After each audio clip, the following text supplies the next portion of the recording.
Bloomberg Audio Studios. Podcasts, radio, news.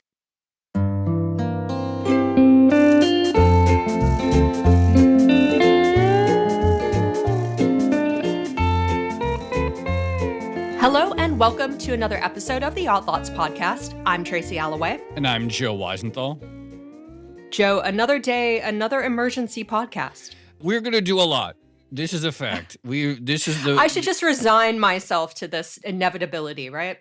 The story of the tariffs, the market reaction, the global reaction is the central story of our time, one of the biggest stories of our entire career. I think perhaps, depending on how things could go, a bigger story than the past two big stories of the great financial crisis and the COVID shock. We're going to be doing a lot of episodes about what this all means. This is what is mind-blowing to me, because when 2008 happened, I remember thinking this was the biggest thing that had ever happened in modern finance and the modern economy. And then in 2020, I remember there was a very vibrant debate about whether or not the pandemic and the market sell-off would end up being the central crisis for a new generation. Yeah. And I think in retrospect, it certainly was. A lot more people remember 2020 than they remember 2008 now. And here we are, just 5 years later, having another discussion about how big this is inevitably going to be. So on that note, we are recording this on Friday, April 4th. The market is selling off yet again. We had Trump's new tariff announcements. Those were released on Wednesday, April 2nd, Liberation Day. Investors have been, I would say pretty much panicking since then. Yeah. And what's more, overnight, coming into Friday morning, we've started to see some reaction from other countries, notably China. The U.S. is one of the U.S.'s biggest trading partners, and they say they're instituting a 34% reciprocal tariff on U.S. goods. So things seem to be escalating. Totally. I'm just going to make one short comment here, which is why I think this might end up being a bigger story than the great financial crisis, potentially. And that is, banking crises happen. They happen around the world. They've happened in the U.S. They've even happened in the U.S. between massive crises. And there is a playbook and there's a response, and you try to reflate the economy and your stuff like this. This is different because this is a policy choice purposely aimed to completely reorient America's relationship with the rest of the world and reorient the internal economy. And so it's very different than sort of like, you have a run on the bank, which happens we had one in March 2023, we had a run on the bank. This is very different in terms of the entire relationship of both the internal and the external economy. And it may end up being more consequential, for better or worse, than the great financial I don't disagree with you, but I'm just going to say one thing. Number one, that's not a short comment. Number two, you're right. This is an entirely self-inflicted own goal, basically, by the Trump administration. Like, it is their decision to do this. Yes. And they presumably knew what the results were going to be, right? They decided not to hold the tariff press conference while the markets were open. They knew that coming out with something that was worse than a lot of professional economists and analysts had expected was going to have this impact on the market. And here we are. So this is something that the administration has chosen to do. Obviously, there's lots going on. Obviously, we have a lot of questions. Who do we turn to when we have trade questions? We do, in fact, have the perfect guest. We're going to be speaking with Brad Setzer, senior fellow at the Council on Foreign Relations and a longtime trade expert, one of our favorites to talk to. The last time we saw him was actually at our pre-election event at a live show in New York. And Brad, I remember speaking to you there. There were a lot of concerns about what Trump could do on trade. How has the reality shaped up to expectations here? Oh, look, Trump did campaign on an agenda that was tariffs and more tariffs. He campaigned on a 10% across the board tariff and prohibitive tariffs on trade with China. And at times he did suggest that 10% was the minimum. That said, a lot of people close to Trump, a lot of people who found their way into the administration, were sending different messages privately to people in the financial markets. People like Scott Bessent were talking about how Trump's plan was escalate to de-escalate. The tariffs were a negotiating tool. They weren't a tool to upend the global economy. I think what the announcement on Wednesday showed is that the decision of the administration, not surprisingly, was to follow President Trump's instincts, not the instincts of his more moderate advisors, to go all in. And that the goal really is to, as you guys suggested at the beginning, to radically restructure the US and global economies using tariffs as a tool, with some flexibility perhaps to negotiate at the edges. But fundamentally, this is a test of what you can and cannot do with tariffs. And there was very little restraint, I would say, apart for, strangely enough, Canada and Mexico, USMCA, on the level of the tariffs. So the tariffs are set at levels which are just going to, frankly, be painful. You know, Tracy mentioned that we talked to you the night before the election. And one thing that's interesting about talking to you is you're not a sort of naive, all trade is fine. Armchair economist. Yeah, or just like, everything was fine in the global trading system. And you've been talking for years that like this is an unhealthy relationship that the U.S. has with China specifically. And that night that we talked to you before the election, you're like, the answer is to really deepen the trading relationship with our allies, our friends. So that would be Europe, Canada, and so forth, and really build up a coherent, open trading bloc that would stand as something different to China, which, as you've said, has had unfair trade practices for a long time. Trump says the same thing. We haven't. So what are the consequences of fragmenting what you saw as the potential open trading bloc to counter China? Well, obvious point is elections do have consequences. Look, I do think that trade with China is very difficult for most countries that aren't just commodity exporters.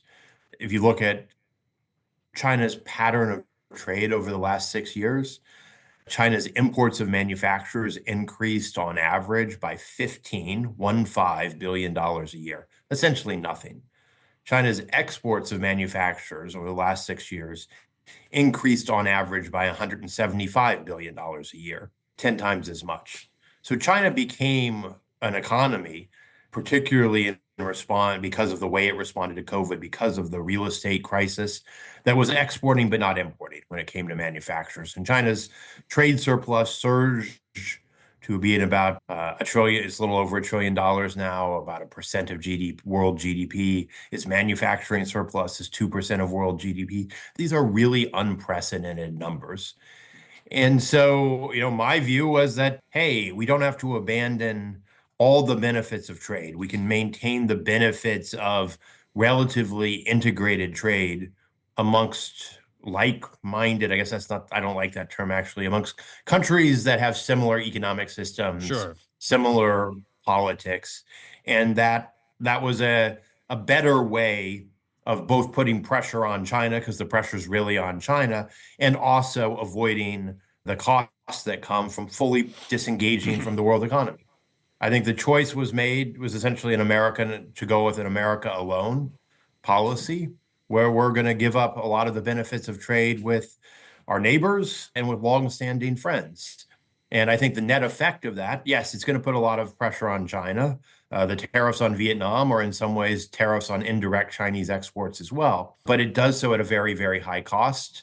And it sort of gives up the benefits that I thought the U.S. had from being at the center of a much bigger bloc than China was going to be at the center. The vision here is at least shrinking to within North America and maybe shrinking to within the United States.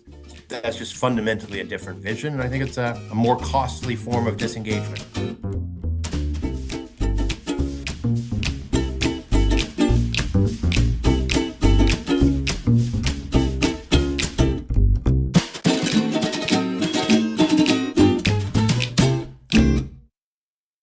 So you mentioned Vietnam there, and I think this is one of the big differences between tariffs this time around and tariffs in the first Trump administration. So we did see a lot of production that basically circumvented the China tariffs post 2018 that increased production in places like Vietnam, lots of Chinese components going into Mexico and then finding their way into the US from there. Is there any wriggle room left in the current constellation of, the new export limitations, the new tariffs, is there any wiggle room to kind of reorient potentially American imports that way? Or are there ways maybe to, I don't know, figure out lower tariff bans by like arbitraging between one country and another? Or are they so sweeping that a lot of that ability has just been wiped out? There are two potential arbitrages that have opened up if Wednesday night is maintained. So the first is there are a set of countries, generally countries which have now relatively balanced trade with the US, that only got the baseline 10% tariff. So if you reoriented your supply chains and took the increase in shipping costs and found a bunch of, say, workers in Brazil, you could employ those workers in Brazil to put together components from China and send them to the US and only pay a 10% tariff. That's better than Vietnam's 45% tariff and the 55% tariff ballpark that any good from China faces, with some goods facing higher tariffs. So opportunity number one is basically move production, or at least final assembly, to countries that already have balanced trade with the US and thereby only have a 10% tariff. Note the irony that if these countries become centers for final assembly, bilateral trade will no longer stay balanced. It'll quickly shift. The other big exception, again, for now, and it doesn't apply to autos, and it doesn't apply to steel, and it doesn't probably won't apply to pharmaceuticals, and it probably won't apply to some other sectors, is that for now, and I mean, I do find it a bit shocking given how much emphasis President Trump has placed on Canada in the first 2 months of its administration. For now, most trade with Mexico and Canada outside of autos is still relatively low tariff. It has to be USMCA compliant. You can generally achieve that. The USMCA compliance, a lot of people weren't doing it because there was no advantage in, say, electronics, because electronic tariffs were zero inside USMCA and zero for Vietnam. Now there's a huge incentive to be USMCA compliant. So if you can do USMCA compliant production assembly in Mexico, and there's no really right now, but it'll probably change over time, limits on how many Chinese parts can be included in that operation. For now, you get around the tariff. Now, I think there will be a renegotiation of USMCA that will make some of this a bit harder over time, but that at least is the opportunity that would be open for now if nothing more changes. But it doesn't feel fully consistent with the president's intent either. You know, you've been talking about trade for your entire career, et cetera. You know, on that Wednesday announcement, every country got a tariff slapped on it, and it was basically a strict function of the amount of surplus, then divided by exports, and then divided by, so China, for instance, trade surplus of $295 billion last year, on exports of $438 billion, a ratio of 68%, and then they divided by 2, and that's how they got 34%. And that's how they did it every country down the line. And the theoretical idea here seems to be that if we run a bilateral trade surplus with you, any country in the world, then that must be some proxy for the amount that you're cheating, either through tariffs or non-tariff trade barriers or currency manipulation or something like that. This seems to be the intellectual logic. And what I'm curious from you is, in all your knowledge of sort of the theory of world trade, is this something that people have talked about as a reasonable way or a reasonable proxy to measure the amount with which a country, quote, cheats in the rules of free trade? The simple answer is, as you know, Joe, no. This felt like a group of economic advisors who had put off doing a term paper until really late at night and were scrambling to come up. And then use ChatGPT, right? Perhaps. But I mean, essentially, it certainly seems from the TikToks that the president himself asked for tariffs on not just 15 countries, but 70 countries or something. And people had to come up with a formula because it was clear that USTR and others didn't have the capacity to do true assessments of all of the countries that were covered by this announcement. But it does feel like a term paper that went horribly wrong because it was written at 4 a.m. and it had to be submitted at 6. There's some obvious weirdness that comes from this formula. The most significant of which, in my view, is that small Asian economies that generally have current account deficits, their trade deficits overall, often run surpluses with the United States because they're relatively poor, can't afford many of our goods, and they can still produce clothing more or less for the US market. So hence we put really quite heavy tariffs on a country like Sri Lanka, on a country like Bangladesh, countries where I don't think there was any significant concern about the pattern of trade. Sure, there were some concerns about sweatshops and labor rights and so forth and so on, but no one was sort of in the U.S. economy was, hey, hey, ho, ho, competition from Sri Lanka has to go. This was just a function of a formula applied without thought. And so you end up having heavy tariffs on countries that are just producing clothes, which realistically won't be produced in the US. So there's an element of pure pointlessness that comes out of this formula. Now, I will say that there is some value in looking at bilateral trade patterns. I mean, I've certainly learned a lot from trying to understand why the US runs such a large deficit with Ireland. I think the answer is not that Ireland is an unfair trader. I think the answer is we have a tax policy that incentivized American companies to produce in Ireland to reduce their US tax rate from 21 to 10.5%. And so in some cases, you can learn from the pattern of bilateral trade. I certainly think you can learn something from looking at global trade surpluses, not bilateral trade surpluses. And the global surplus is pointing to a problem with China. And China really has been growing on the back of net exports for the last 4 or 5 years. China's trade surplus with the world really is big. And in a sense, the bilateral deficit with China now understates our reliance on Chinese supply because of all this rerouting through third countries. But just using this simple formula produced some obviously absurd results. And it was done late at night because we ended up tariffing islands that only produce penguins. Yeah. Yeah, make the penguins sign up for better trade terms, certainly. Okay, so on this note, I mean, this is actually the thing that I find most depressing / disturbing about all of this. It's the arbitrariness with which some of these seem to have been designed. And I know I wrote about it in the newsletter yesterday, so Joe's aware of this, but like the example I've been reaching for is Nauru. So, 30% tariffs on this tiny island state in the middle of the South Pacific Ocean. And they export like 1 to 2 million worth of pig meats and some computer parts every year to the US. I just cannot fathom what the US wants from a country like Nauru, or in what way the US economy is at all threatened by a country like Nauru. And as you point out, Brad, it's not like the islanders are suddenly going to be buying a bunch of Fords from the US, right? Like they have 12 miles worth of road. What exactly are they going to be buying from America?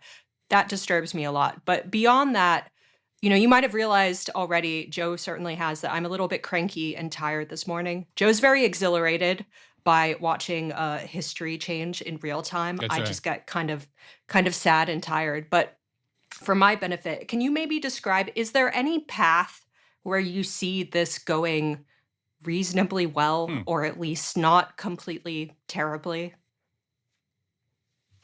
Well, Long there pause. is a path to de-escalation. The path to de-escalation is one where, in some sense, the Trump administration decides not to make history. Joe's going to be a bit bored. This doesn't turn out to be the repeat of the global financial crisis.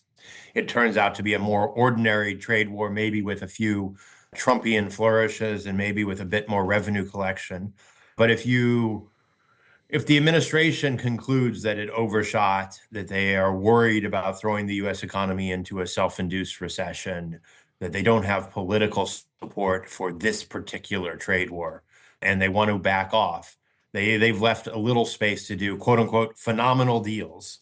And so if there are phenomenal deals done with China, with Europe, with Japan, if there's some agreement that is reached with Mexico and Canada that rolls back some of the auto protection, which is actually significant in its own terms, even if the rest of, well, not the rest, but even if the consumer goods and non-metal based part of North American trade is still relatively untariffed, if you reach deals with them, reach deals with Southeast Asia, reach deals with the UK, so forth and so on, you could generally perhaps fall back to something that's closer to a 10% tariff across the board, which is significant but not as disruptive. And then whatever your deal with China leaves you with, you kind of play a trade war out with China using the 301 tool, and you really just focus on China. So that is the most plausible path towards de-escalation. I think right now, though, Joe's in luck. We're on a path where the president does seem fairly committed to changing the fundamental structure of the US and North American economies. And if you want to achieve that deep change through policy, you have to impose policies that are disruptive and painful. And other countries are going to react. And the US basically is taking policy steps that on one hand risk throwing the US into recession and are almost certain to throw some of our major trading partners into recession. And countries generally don't want to be pushed into recession by policy choices made abroad.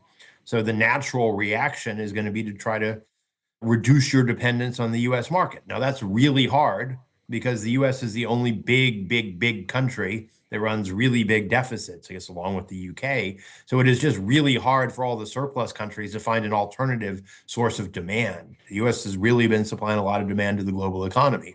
But if Trump is determined to close the trade deficit and willing to do so by shrinking the US economy and has more or less given up on the idea of growing exports as a way out, and then I think we're making history because we are tearing apart something that has grown up organically over 80 years, something that the US actually helped. It's a trite statement, but it is true. It's a system the US after World War II more or less created. And then the cost of that system in Trump's eyes got to be too big. And so he made a decision to radically step away from current trade patterns and trade policies. I mean, this is a real break. It's a much bigger break than just doing a targeted action against China, which is his term one trade policy. I'm not sure it's going to be bigger than the global financial crisis. I mean, I was unfortunately around then, and I remember, the panic in New York when the big institutions were on the edge of going bust and the 5% fall in the US economy and the very, very slow recovery. You just do normal economic analysis, you maybe get a shock of a third of that size from what we're doing now. We're not so integrated into the global economy. We haven't stopped all trade. We've just taxed at a very high rate. But yeah, it will play out over a much longer period of time. A financial crisis, risk disaster, but it forces you to respond quickly. This is a more slow moving, and as you indicated, it's a result of a conscious policy choice. So therefore, it has a very different dynamic. Lots and lots and lots and lots and lots of trade episodes to come in our future. We'll talk to you next week, Brad. Yeah, Brad, thank you so much. Let's talk about capital flows and Canadian pension funds and why the dollar has rallied into the trade war in Taiwan. Taiwanese life insurance. The good old days. Yeah. They are still interesting, Joe. They are still interesting. The good old days of Taiwanese life insurer mysteries. All right, Brad, thank you so much. Really appreciate it. My pleasure. Thanks.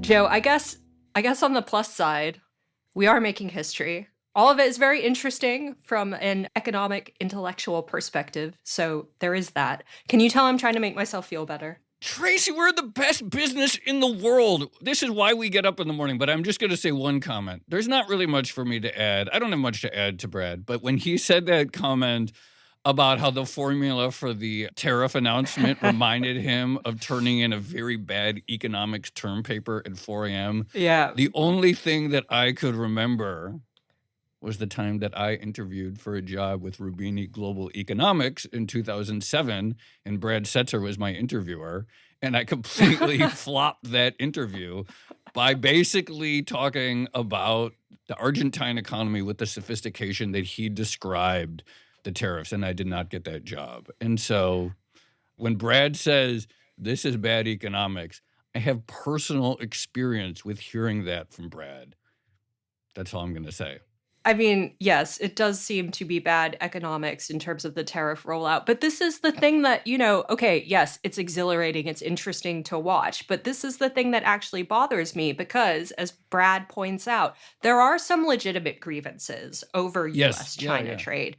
And you could go about trying to fix those in a cohesive and potentially effective manner. And instead, we've chosen this weird wish list of things that we want that don't seem to be based on anything like rational. Here are some numbers that we pulled out at 4 a.m. in the morning as we were cramming for this announcement or whatever. And we're also targeting countries from which, there can't be anything we want from, Kiribati or Nauru.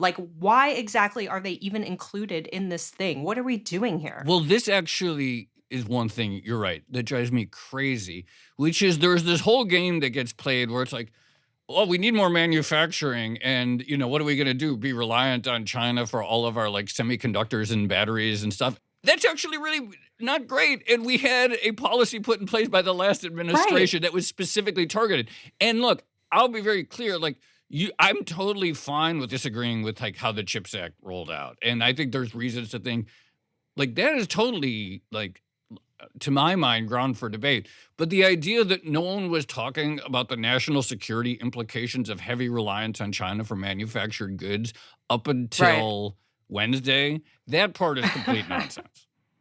No, it's crazy. And also, we know that central to Trump's world vision or his economic vision of America is the centrality of private capital, right? Yeah. We want private capital to fund in and build all these strategically important industries for the US, like semiconductors. But at the same time, the magnitude of what he's trying to attempt all at once seems very obviously going to scare a lot of private capital away from building anything in the US. I don't really see why it has to be this shock and awe approach to reorienting US trade when you could be something that's much more strategic and done perhaps much more in coordination with a bunch of different constituents, I guess, of the American economy. Don't ask me. I'm going back to bed. Okay. This has been another episode of the Odd Lots podcast. I'm Tracy Alloway. You can follow me at Tracy Alloway. And I'm Joe Weisenthal. You can follow me at The Stalwart. Follow Brad Setzer, Brad_Setzer. Follow our producers, Carmen Rodriguez at Carmen Armin, Dashiell Bennett at Dashbot, Kale Brooks at Kale Brooks. For more Odd Lots content, go to Bloomberg.com/oddlots, where we have all of our episodes and a daily newsletter. And you can chat about all of these topics 24/7 with fellow listeners in our Discord, discord.gg/oddlots. And if you enjoy Odd Lots, if you like it when we roll out these emergency trade episodes, then please leave us a positive review on your favorite podcast platform. And remember, if you are a Bloomberg subscriber, you can listen to all of our episodes absolutely ad-free. All you need to do is find the Bloomberg channel on Apple Podcasts and follow the instructions there. Thanks for listening.